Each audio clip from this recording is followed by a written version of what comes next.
Hello, this is Daniel Mart, and today I'm going to be doing another review. This time around, I'm going to be doing a review for Saving Mr. Banks.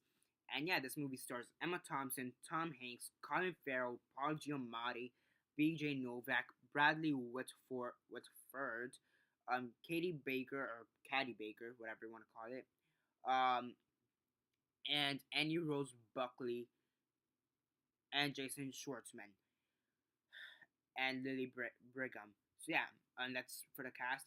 So yeah, before I begin though, 10-second spoiler warning as usual for those who have yet to actually watch the movie and haven't already. Stop the video, go check it out, and then come back and watch the rest of this review. 10-second spoiler warning as usual, starting now. Sorry about the camera angle. Just trying to adjust it. Ah. So yeah, 10 seconds are up. So for those that have yet to actually watch the movie and haven't already, please do not comment down below or be messaging me that never give you a fair warning because as usual I did. So yeah, Saving Mr. Banks. What did I think of it? As usual, quick synopsis, likes and dislikes, and then the rate.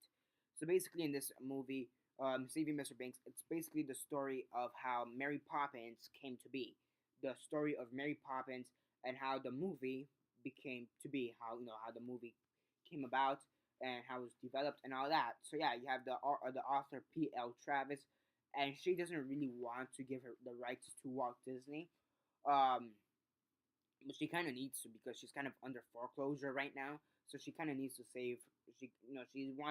She doesn't want to really sell the rights, but she kind of needs to. So she starts negotiating with Walt Disney, and they kind of and after a while they come to an agreement and make Mary Poppins as we all saw back in the 1960s. Mary Poppins and Supercalifragilisticexpialidocious. So yeah, yeah, I saw a remix of not saw actually kind of I saw this music video with a remix of Supercalifragilisticexpialidocious. Best thing ever. It's one of the coolest things I've ever seen. Basically they turned Supercalifragilisticexpialidocious into like a hip hop rap type of song. It was really cool. Supercalifragilisticexpialidocious. Whatever. I'm getting off topic, kind of. So yeah, overall, what are my thoughts on the movie? I thought it was actually really well done in my opinion. Now there are a few things that I do have some major issues with the movie. First off, there are a few times where I guess it kind of counts. I guess it's fair. But the way they portrayed Emma Thompson's character, which was P.L. Travers, they made her seem kind of unlikable. And from what I read, she was really unlikable. So she was like unlikable. She was really annoying, really bitchy, basically, for lack of a better word. And I guess that's a compliment to the actress Emma Thompson. But at the same time, it was kind of after a while, it did kind of get annoying. So I don't know if that's a good thing or a bad thing. But I just kind of want to throw it out there. Now this is a PG or PG-13 movie. I want to say, I believe it's PG-13. Yeah, and the reason that matters is because there's this one thing. Basically, Walt Disney he was known to be a smoker. He died of lung cancer. Basically, he was like one of the first people to die of lung cancer. So I didn't know exactly if they were gonna portray that in the film, and they kind of just hinted at it on the way. They kind of hinted at it, and I like the way they hinted at it. Where the first time he goes to meet P.O. Travis, he kind of has this hack or cough, like he kind of has like this weird cough or whatever. I kind of like the way they kind of show that he does smoke to some degree. So yeah, now the chemistry between P.L. Travis or Travers and Walt Disney, I thought was pretty interesting. Because you have this one who's pretty annoying who doesn't really like to have fun in general. Then you have Walt Disney, the Godfather of fun, basically. So it's pretty interesting to see their chemistry. Now, I did say I had some major issues with the movie. First off, this movie does drag on a lot.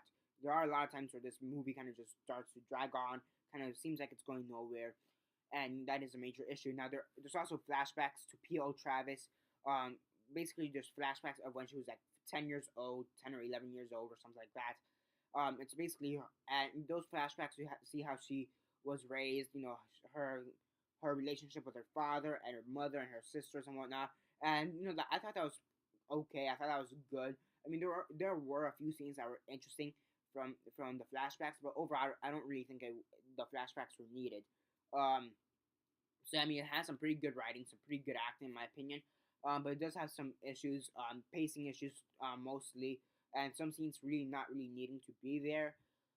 I mean, but yeah, overall, it's a pretty interesting story how they made Mary Poppins the movie. And after this, I kind of want to watch Mary Poppins, the movie, because I've actually never seen the movie Mary Poppins, believe it or not. So yeah, I mean, it came out in the '60s, and the closest thing I know to Mary Poppins is supercalifragilisticexpialidocious. Yeah, supercalifragilisticexpialidocious. Yeah, how fast can you say supercalifragilisticexpialidocious? Let's see, supercalifragilisticexpialidocious. Supercalifragilistic. Yeah, never mind. Supercalifragilistic. Nope. Supercalifragilistic. Nah. Supercalifragilisticexpialidocious. That's probably the fastest I could do. Yeah, but that's interesting. That and apparently that's considered like the second longest word ever. It's either A, the second longest word ever in the dictionary, or B, the fourth largest word in the English language. What is in it's the second largest word in the English dictionary, but technically it's the fourth largest word in the English language. Yeah, apparently the longest word official word in the dictionary is about like 45 letters long, while the longest technical word in the English language is about 182,000 letters long. And that's basically a really fancy way of saying tilton, which is something on the periodic table. So yeah, yeah, I know I got off topic really fast. Whatever. Um, I just found that interesting. So yeah, overall, it's a really well acted movie, really well made movie in my opinion, because the cinematography is actually pretty well done in my opinion too. So yeah, really well written, really well acted in my opinion. There are a few times where it does drag, and there are a few pacing issues, but overall, it's a pretty good story. Yeah, and you kind of see how Mary Poppins was made. Apparently, the real P.L. Travers, the real life P.L. Travers. Apparently, she hated the movie because of the way they portray the characters or whatever. So whatever, fuck her. But she's probably, I think she's dead by now. But whatever. Yeah, I mean, I'm pretty sure she should be dead because I mean she was born like in the 1800s to begin with. So, yeah, yeah, I'm really getting off topic. On a scale of 1 to 10, 1 being the worst, 10 being the best, and 6 being decent, I give it a 7.5 out of 10. Pretty good movie. And yeah, that's basically it for now. I'm sorry for getting off topic a lot, but whatever happens. Like the video, share on Facebook, Twitter, MySpace, or whatever you guys prefer. Subscribe if you're not already subscribed. I do movie reviews, TV show reviews, and comic book reviews. Follow me on Instagram on Daniel Mart, which I post stuff about movies, TV shows, and comic books. Aside from that, like the video, share on Facebook, Twitter, MySpace, or whatever you guys prefer. And that's basically it for now. This is Daniel Mart signing off.